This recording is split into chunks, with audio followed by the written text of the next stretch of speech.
Uy, akin na yan, kakainin ko yan. Gusto ko yan. Tapos, ano siya, bibiyakin mo? Gusto ko to eh. Yung pagputol ang gawa doon, ikod nila, kanya-kanya kain. Mas majus yung nauna natin, ta? Ha? Ito ano pa lang to. Pahinog pa lang. Ay, hinog na to, pero Oo, inog na siya. Gusto mo yung kinakain na ano yan? Yung ganyan lang talaga, hindi walang nilalagay. ako naman, hindi ako nakain ito nung hindi binajus ko.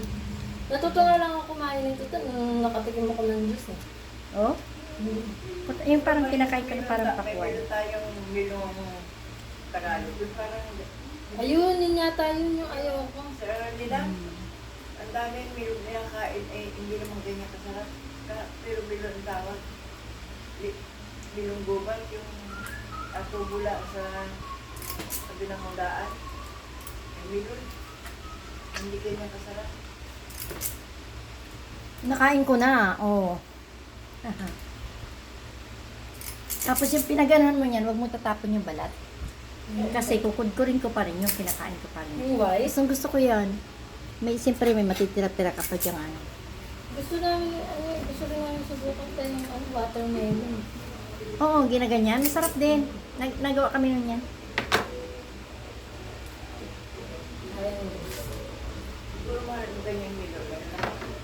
Magkabili mo yan, may isandaan yan, no? Sa buo. 150. 150. Nakita namin, nagulong-gulong na siya. Buti na lang talaga. Buti na rin niya na natapon. Ano ba yan? May music naman to si ano.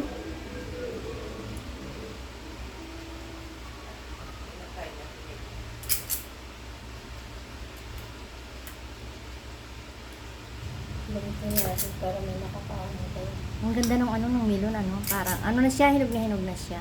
Saka matamis siya.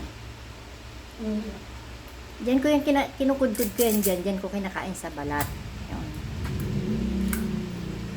Parang tulad namin ni Carowena, ganyan din palang gawa niya sa gawa ko.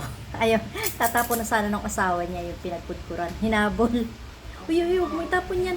Kakainin ko pa yan. Di ba parang mapait-pait yung ano nito ta? Hindi, wag lang yung ano, wag lang yung balat. Parang pakwan din. Pero may nakain ako dati ng pakwan. Parang pati yung sa dulo, matamis. Oo, meron ganun.